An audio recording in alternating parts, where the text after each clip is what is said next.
Cuando el creador inicia con la Torá que dice en el principio, creó Dios los cielos y la tierra, ¿de qué principio está hablando? ¿En el principio de qué? Entonces dicen los sabios que en realidad en todos los escritos sagrados hay 4 principios más.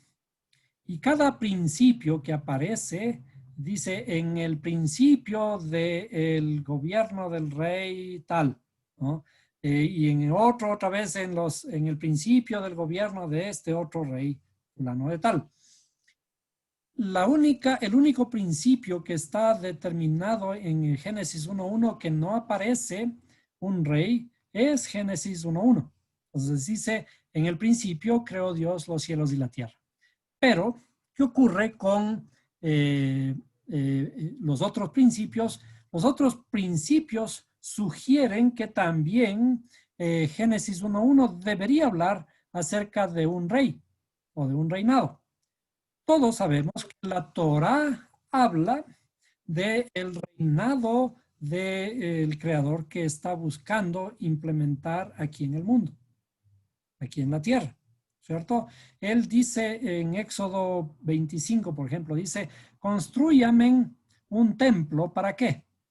Y yo moraré en medio de vosotros, ¿no? Entonces, el creador en la alegoría es el rey que quiere venir a morar en este templo aquí o en este mundo para construir su reino. Entonces, ¿a qué alude todo esto? En realidad, ¿de qué mundo está hablando? El mundo que quiere construir, el reino que quiere construir el creador es nuestro propio mundo, nuestra propia interioridad. Entonces, ahora que en este mundo, en esta interioridad nuestra, nosotros debemos llegar a ser reyes. ¿Qué significa? Que nuestro mundo inicialmente está en caos, pero nosotros debemos llegar a ser reyes. Reyes de nuestro propio mundo significa que tenemos que controlar nuestra propia tierra. Ahora, ¿qué significa llegar a ser reyes? Llegar a ser reyes significa que tenemos que tener un pueblo a quien gobernar y tenemos que tener un territorio. Ahora, el territorio implica límites, ¿no es cierto? Si es que implica límites, significa que yo tengo que aprender a gobernar mi pueblo, mi mundo, en estos límites. Pero cuando hay límites, significa que alguien que está fuera del límite en realidad se convierte tácitamente en mi enemigo. ¿Qué significa esto? O sea, si mis límites están delimitados aquí, están marcados, la nación de al lado no puede traspasar mis límites. Estos límites son puestos para aprender nosotros a gobernar nuestro propio mundo. Esto se refiere cuando nosotros en nuestras sociedades establecen de que nosotros tenemos, por ejemplo, libertad. Tenemos libertad para hacer lo que nos plazca. Pero esa libertad para hacer lo que nos plazca tiene un límite, porque hacer lo que nos plazca no puede afectar a los demás, ¿cierto? Si yo puedo hacer lo que me plazca, esto no debe dañar a los demás. Entonces, eso es un límite. Eh, estos límites implican entonces que yo ahora tengo que aprender a manejar mi territorio y por tanto si hay personas o mundos o reinos que traspasan mis límites, tenemos que hacer guerra. Esto es el gobernar un pueblo, esto es ser rey de un pueblo. Entonces, ahora, desde este punto de vista, las guerras del Señor, ¿qué son? Las guerras del Señor son el batallar. Un rey tiene que aprender a batallar contra sus enemigos, ¿cierto? Estamos estableciendo que un rey tiene que gobernar su territorio, su pueblo y defenderlo. Entonces, ¿Cuáles son las guerras del Señor? Las guerras del Señor son las batallas que tenemos que enfrentar contra nuestros enemigos. Estas batallas contra los enemigos, tenemos que aprender a identificar nuestros enemigos. Entonces, ahora, el problema es de que tenemos que preguntarnos, ¿quiénes son nuestros enemigos? O más todavía, ¿quién es mi enemigo, mi peor enemigo? Entonces, la pregunta nos debe llevar a saber identificar correctamente quién es mi enemigo. Entonces, allí, el más grande enemigo que yo tengo está dentro de mí. Cuando nosotros leemos la Torá en la literalidad, parecería que Dios se muestra como un guerrero que va a batallar a nuestro favor en contra de nuestros enemigos, ¿cierto? Pero cuando nos respondemos a la primera gran pregunta que tenemos que hacernos es, ¿quién es mi peor enemigo? Mi peor enemigo es mi propia interioridad. A eso se le conoce como mi oponente. Y hemos estudiado que mi oponente, a ese oponente se le llama el Satán. ¿Por qué se le llama el Satán y no se le llama simplemente Satán o Satanás? Porque son mis cualidades internas las que me subyugan. Estas se me oponen. Cuando yo deseo, por ejemplo, algo bueno, hay algo que se me opone para hacer algo bueno. Y generalmente termino por hacer las cosas más fáciles que generalmente me llevan al camino del mal. Entonces, aquí dice, por tanto se dice en el libro de las guerras del Señor, ¿sí? Las guerras del Señor son mis guerras. El Creador, acuérdense que lucha por mí. ¿Contra quién? Contra mis enemigos. Como dice el rey David, ¿no? El rey, justamente como ejemplo, ¿no? Es un rey que tiene enemigos. Y el mismo rey David dice, yo aborrezco a tus enemigos. Ciertamente los aborrezco por completo. Entonces, cuando nosotros nos preguntamos quién es mi peor enemigo, nos damos cuenta que la guerra que tenemos que realizar está justamente dentro de nosotros. ¿Cuál es el campo de batalla de todas las batallas? El primer campo de batalla de todas las batallas es mi interioridad, ¿cierto? Entonces, cuando me doy cuenta de que esa batalla la tengo que realizar en contra de mi gran enemigo mío mismo, entonces podemos llegar a entender de qué está hablando el libro de las guerras del Señor. Se refiere justamente a cómo tenemos que enfrentar a este gran enemigo. Y esto obviamente está ya escrito. ¿Y está escrito en qué? En toda la Torah. ¿Cómo nos debemos enfrentar? Por ejemplo, vamos a buscar en donde habla precisamente acerca de los enemigos del Señor. Entonces, déjenme hacer una búsqueda. Entonces, vamos a Deuteronomio 21:10. ¿Sí? Y hay una cosa curiosa, ¿sí?, que siempre tenemos que analizar. Estamos hablando de la guerra, ¿cierto? Y del libro de las guerras. No es el 20:10. No, 21:10. Deuteronomio 21:10. Porque justamente habla de matrimonio con mujeres cautivas. Entonces dice, cuando salgas a la guerra contra tus enemigos y el Señor tu Dios los entregue en tus manos y los tomes en cautiverio.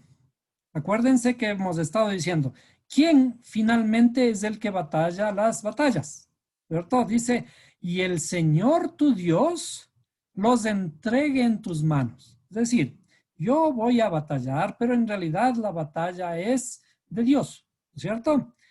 Y dice, y veas de entre los cautivos una mujer hermosa y la desees y la tomes para ti por mujer, la traerás a tu casa y ella se rasurará la cabeza y se cortará las uñas.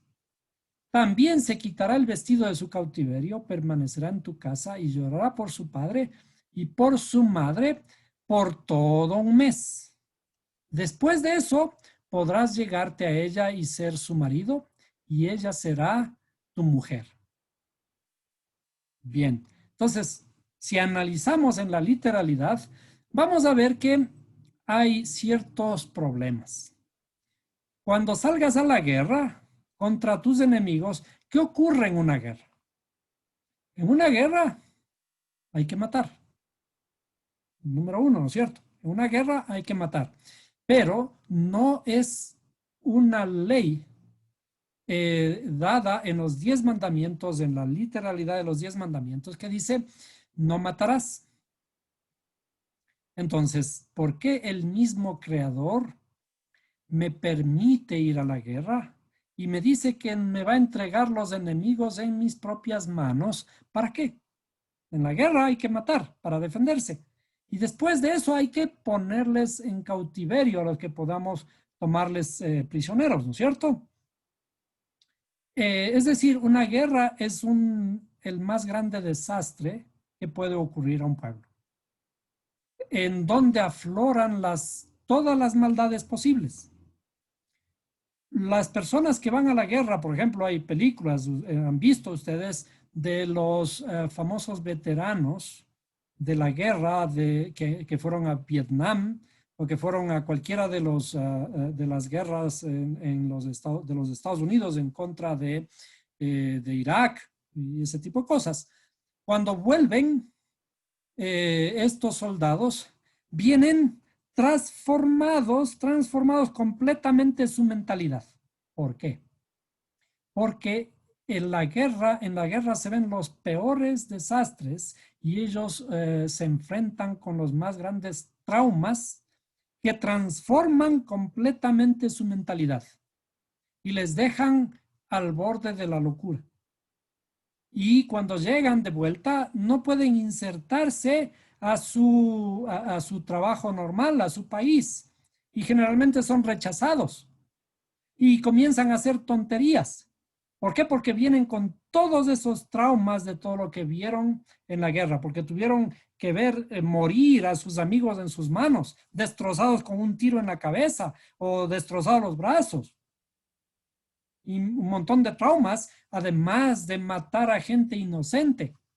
Cuando han ido en la guerra de Vietnam, por ejemplo, tuvieron que matar a muchísimas personas inocentes, a civiles. Y luego se dieron cuenta que era una terrible tontería por una orden mal dada, por lo que sea. La guerra es el peor desastre. ¿Cómo es que el creador promueve el ir a la guerra? Entonces dice, cuando salgas a la guerra contra tus enemigos, fíjate, yo te voy a ayudar y te voy a poner los enemigos en tus manos. Y además los puedes tomar cautivos. Y ahí viene otra cosa más todavía. Dice, y veas entre los cautivos una mujer hermosa. ¿Contra quiénes eran las batallas que tenía que realizar el pueblo de Israel? Contra los moabitas, contra las amonitas, contra los filisteos, contra varios pueblos vecinos. Es decir, contra los enemigos, ¿cierto? Y no estaba dicho en la Torá, en las costumbres establecidas para los israelitas, no te casarás con la mujer extranjera de ninguno de los pueblos vecinos, sino que tomarás por mujer a las muchachas de tu pueblo.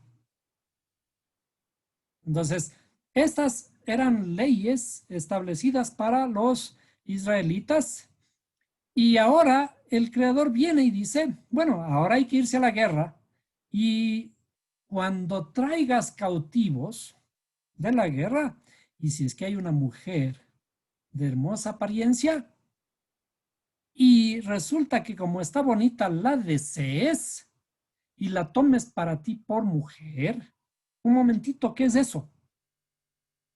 Cuando veas entre los cautivos una mujer hermosa, bueno, hay una mujer hermosa, y la desees. En otras versiones dice simplemente la codicies. Podemos revisar, vamos a revisar este verso, las diferentes versiones, ¿no? Vamos a buscar te prendas de ella, ¿sí? Vamos a ver, la deseares, ¿no? Y la desees, ¿qué significa eso? Aquí fíjense cómo está traducido. En esta versión oso dice, la codiciares. No está establecido en la Torah, no codiciarás la mujer de tu prójimo. ¿Sí? Veamos otras versiones. La deseas, te sientes atraído. No es eso. Fíjese como dice aquí, codiciares, ¿sí? ¿No es eso acaso ir en contra del mandamiento? ¿No es eso acaso una barbaridad? ¿No está incitando acaso a una perversión sexual? Cuando dice simplemente, veas una mujer hermosa y la desees, la codiciares, ¿sí? Y además, como ya te gusta, dice, y la puedes tomar para ti por mujer. ¿Qué es tomarla por mujer? No estaba establecido de que no pueden casarse con las mujeres extrañas. ¿De qué está entonces hablando? Y ahí le dice, entonces la puedes traer a tu casa y ella se rasurará, llorará y después de 30 días la puedes tomar por esposa. Cuando en la Torah vemos, o mejor dicho, leemos la escritura en la literalidad, vamos a encontrar estos defectos o estas incongruencias del texto. ¿Por qué? Porque ya vemos que nos lleva a matar, nos lleva a codiciar, nos lleva a tomar por mujer a una extranjera, lo cual estaba prohibido. Entonces, ¿qué quiere decir el texto? ¿Qué quiere decir este texto de cuando traigas a la guerra? ¿No es cierto? Vamos a copiar este texto y le vamos a poner en nuestra tablita de análisis. A ver, aquí. Y le vamos a poner. Entonces vamos a poner este texto. Lo vamos a poner aquí. ¿Ya? Entonces, ¿de qué habla? Estamos hablando de las guerras, ¿no es cierto? La primera cosa que tenemos que analizar es quién es mi enemigo. Entonces, mi principal enemigo es o soy yo mismo, mi propia interioridad, ¿cierto? Mi propia interioridad. El enemigo soy yo mismo. Luego, la mujer, aquí digamos entre los cautivos, perdón, ¿contra quién es por tanto la guerra? La guerra es contra mi propia interioridad, contra mi enemigo. Por lo tanto, ¿cuáles son los cautivos? Los cautivos son mis emociones, mis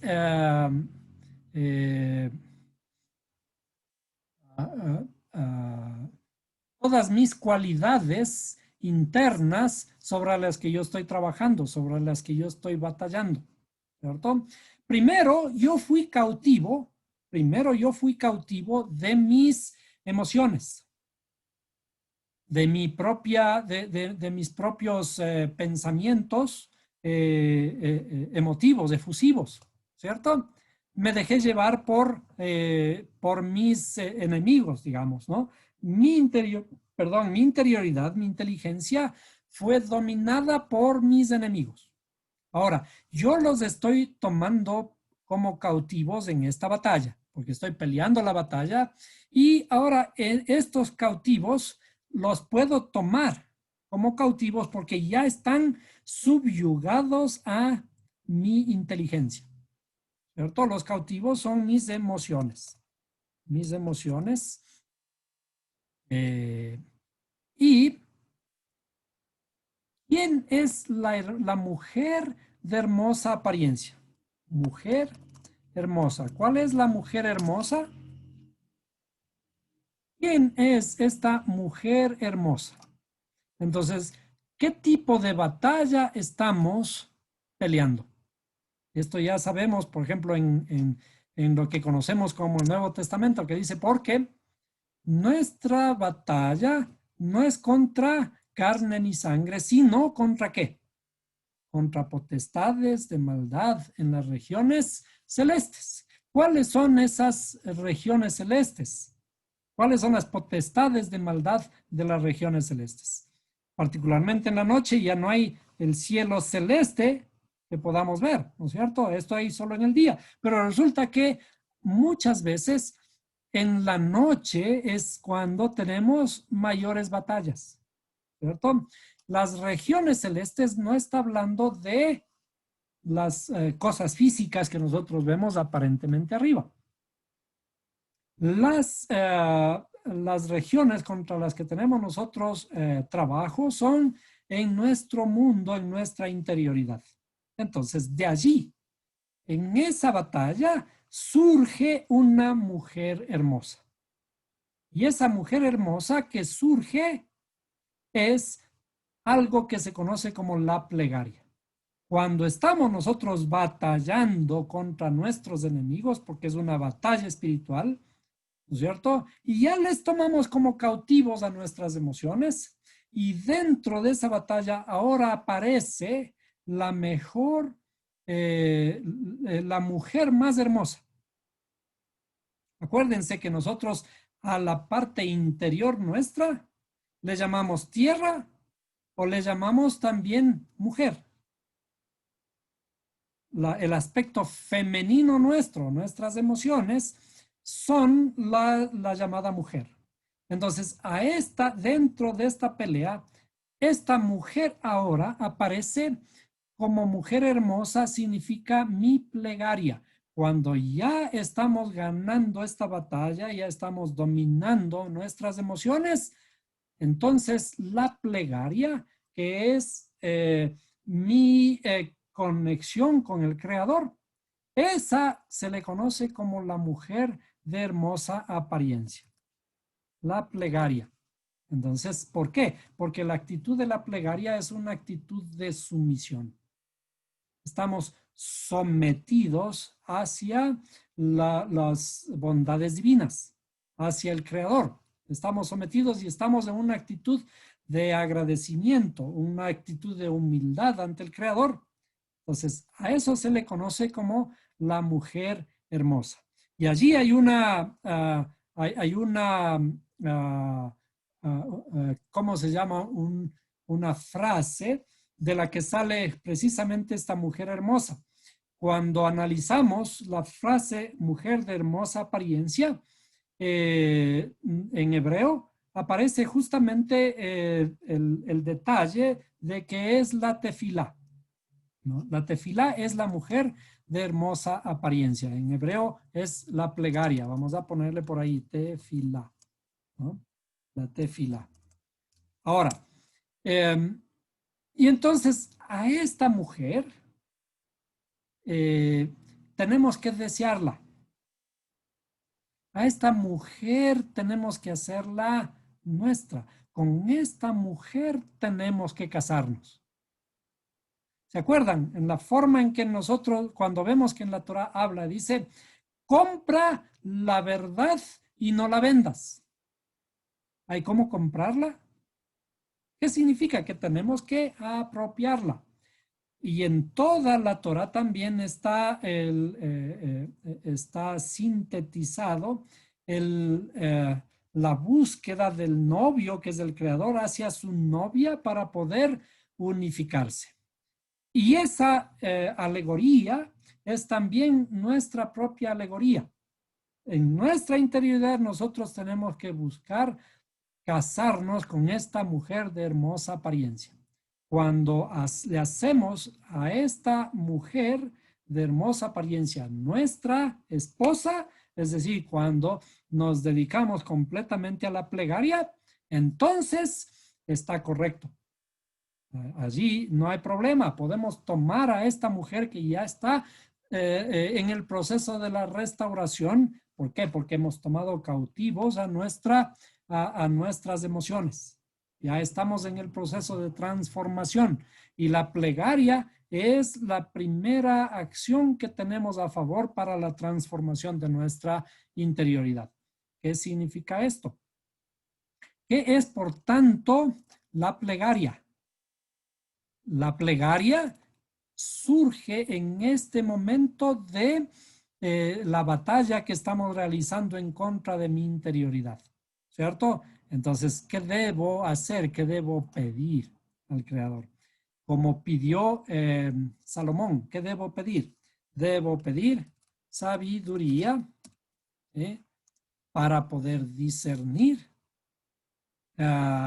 cómo transformar, cómo batallar, cómo procesar a estos cautivos que ya tenemos, ¿cierto? Con sabiduría y con entendimiento, con padre y madre, que tenemos que hacer con los poderes intelectuales, que tenemos que aprender a subyugar a nuestras emociones y transformarlas. Entonces, de allí surge la mujer hermosa, de hermosa apariencia, que pasa a ser mi esposa. En este sentido, corresponde a lo que vemos al sabio Salomón. Recuerden, Salomón es un rey, o el hijo de David, que David también tuvo. ¿Cuántas esposas tuvo David? Vimos en una clase pasada que David tuvo 18 esposas. ¿De qué está hablando estas 18 esposas? Está hablando precisamente de estas transformaciones internas que realiza el rey. ¿Y cuál es el otro rey? ¿Ah? Y el rey Salomón o el rey Salomón, el rey Salomón, que tuvo 1000 en total. Vamos a poner en general todas las esposas del rey Salomón, entre esposas y concubinas, ¿no es cierto? Fueron en total 1000. Está hablando de que el rey Salomón se entregó completamente a la lujuria. El rey Salomón se entregó completamente a la sexualidad. Imagínense lo que es tener 1000 esposas. No tenía ni tiempo siquiera para él mismo. Con 1000 esposas no debe haberse podido acordar ni siquiera el nombre de la siguiente que le correspondía, ¿cierto? ¿Quién puede acordarse de 1000 nombres? Y si durmió con cada una de ellas, ¿cuántos hijos tuvo? ¿No? Pero en realidad la escritura está hablando de cuáles son las esposas, dice a cuál tenemos que hacer mujer, ¿sí? A esta mujer hermosa que corresponde a la plegaria. Entonces, ¿qué hicieron estos dos reyes? Estos dos reyes hicieron esposas a esas transformaciones internas que realizaron en su propia interioridad. Por eso es que el rey Salomón es el hombre más sabio de todos, ¿no es cierto? Porque pudo enfrentarse a 1000 mujeres hermosas, ¿sí? Es decir, que realizó 1000 transformaciones internas hacia adentro y encontró las 1000 mejores cualidades. Pudo plantar tesoros en su interioridad y por eso habló tesoros por su boca. Y esos tesoros por su boca fueron transcritos a los libros del Cantar de los Cantares, al libro de Eclesiastés o el Predicador. al libro de los Proverbios. ¿No son esas acaso las más grandes joyas, producto de sus 1000 esposas? ¿Por qué? Porque ¿qué ocurre cuando realizamos este proceso de nuestra interioridad?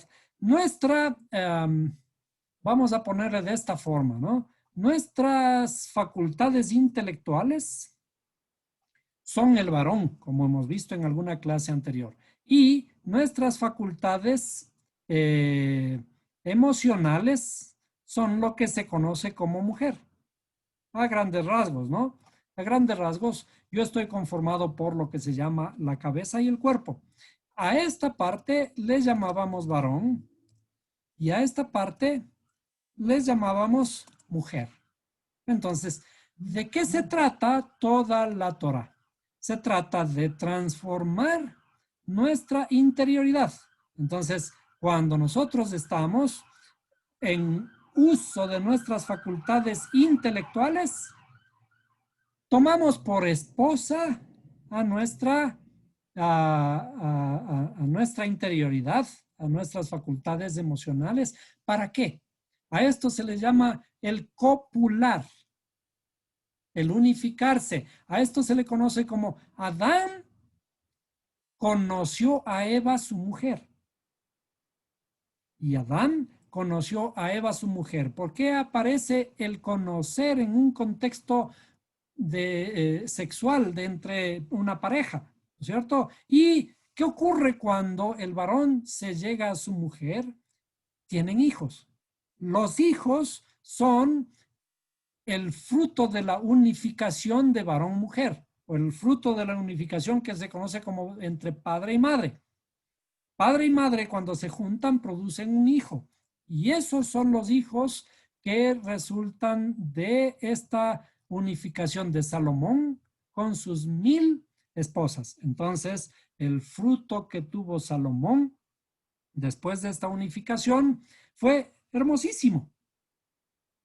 Cuando hablamos de David, por ejemplo, en la literalidad nosotros vemos que David tuvo que enfrentarse a un terrible problema al enamorarse de una mujer que no era de él, que era Bathsheba, ¿sí? Pero en la interioridad de los escritos se sabe que David tenía que casarse con, dice Bathsheba, que le conocemos como Betsabé, que es Bathsheba, es la hija del 7 o la hija de la perfección. Lo mismo que estamos viendo aquí, que tenemos que casarnos con una mujer de hermosa apariencia, que surge de nuestra interioridad. Entonces, Bathsheba, la esposa de David, era también la parte que él tenía que completar para su perfeccionamiento. Las historias que nosotros vemos en la Torah, vistas desde la interioridad, tienen un contexto diferente, ¿no? Está hablando de nuestra propia interioridad. Entonces, nosotros mismos, en nuestra interioridad, somos Elohim. Entonces, vamos a poner aquí, ¿se acuerdan que el libro de los Salmos dice, ¿sí? A esto de aquí, ¿sí? A esto de aquí, el rey David dice, dioses sois, ¿sí? Sois, o Elohim, Elohim sois, ¿no es cierto? Estos Elohim, nosotros somos los que tenemos que, utilizando nuestras cualidades intelectuales, conquistar a nuestras facultades emocionales, ¿sí? ¿Para qué? ¿Para qué conquistamos? Para crear. ¿Por qué? Porque nosotros somos dioses, somos creadores, somos los ejecutantes de la voluntad divina. Y debemos crear, pero lo que tenemos que crear tiene que ser para bien. El problema es que cuando nosotros creamos a veces para mal. Que nuestras palabras, que nuestras acciones, cuando salen de nuestra boca y cuando ejecutamos con nuestras manos, sean para bien. Y ese debe ser el destino de toda de nuestra función, de nuestro trabajo, de lo que realizamos. Para eso deben ocurrir las guerras. Para eso existen las guerras. Entonces, ¿cuáles son las guerras del Creador? Desde que salimos de Egipto estamos batallando a nuestro enemigo, a nuestro oponente. ¿Y quién es nuestro oponente? Amalek.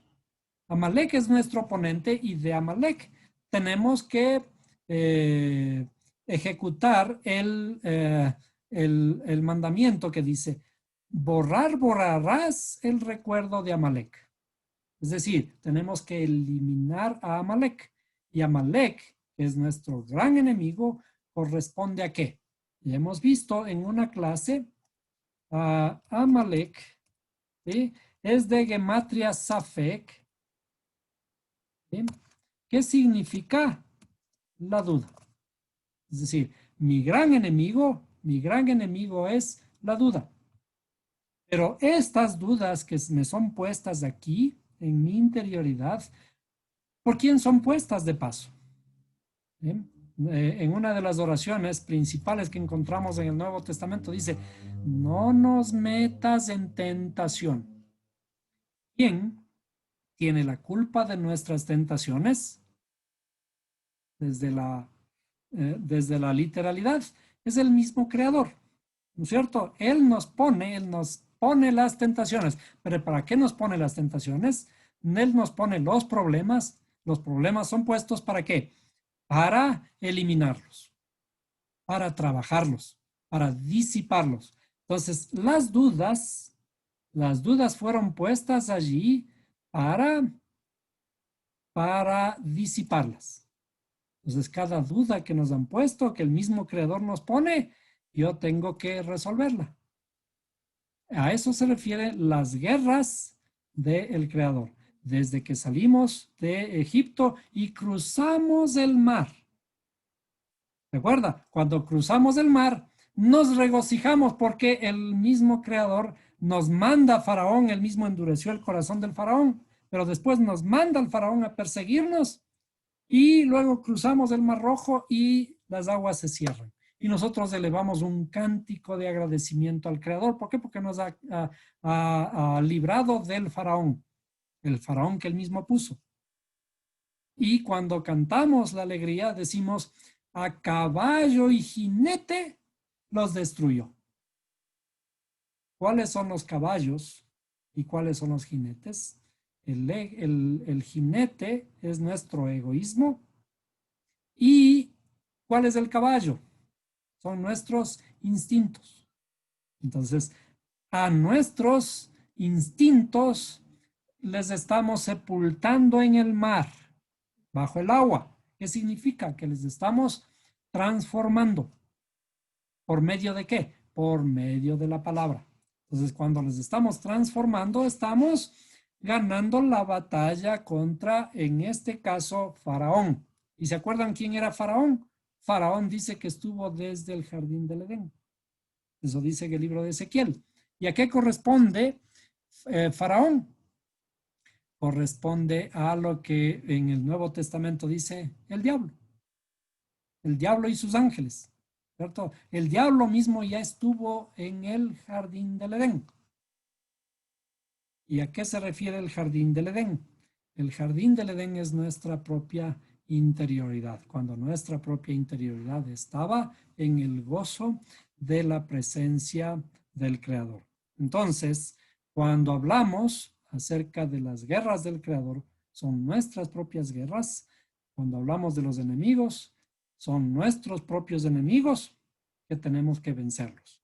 Y dentro de nuestros enemigos, cuando comienza la transformación, aparece una mujer de hermosa apariencia. ¿Por qué? Porque ahora ya se está transformando. ¿Cuál es la meta de nuestra transformación? ¿Cuál es la figura de la redención final? La figura de la redención final es la mujer. La mujer de Proverbios 31 dice, la mujer virtuosa. La mujer virtuosa, ¿quién la hallará? porque su estima sobrepasa el de las piedras preciosas. Es decir, ese matrimonio que tiene que existir entre el Creador y su pueblo va a ser entre el Creador y la mujer virtuosa. Es decir, que nosotros hemos encontrado en nuestra interioridad la más grande figura, que es una mujer.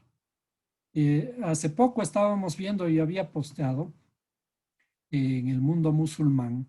Los musulmanes acaban de determinar, los científicos árabes acaban de determinar que la mujer no se la considera como un objeto más. Ahora se le considera como un mamífero más. Es decir, le acaban de elevar la categoría de objeto de la mujer a una categoría de mamífero, no de humano. La mujer no tiene alma, y por lo tanto, al no tener alma, es un animalito, un mamífero. Y esto parecería un gran avance desde el punto de vista del mundo árabe, ¿no? Ya no se le considera un objeto más. O sea, ya no es un árbol, no es una mesa, no es una cosa necesaria. Ahora ya es un animalito. Esas aberraciones aparecen inclusive dentro de nuestra propia interioridad, que parecen imperceptibles en ciertas actitudes nuestras, que denigran a la mujer, que la ponen en una posición inferior a la mujer. Todas esas actitudes están mal. ¿Qué debemos hacer? Nuestra transformación interna que corresponde, la estamos realizando, es una simbología que en nuestra interioridad tiene la forma de una mujer o tiene la simbología de una mujer. ¿Por qué? Porque la mujer es el ser más divino y más precioso de todo el universo.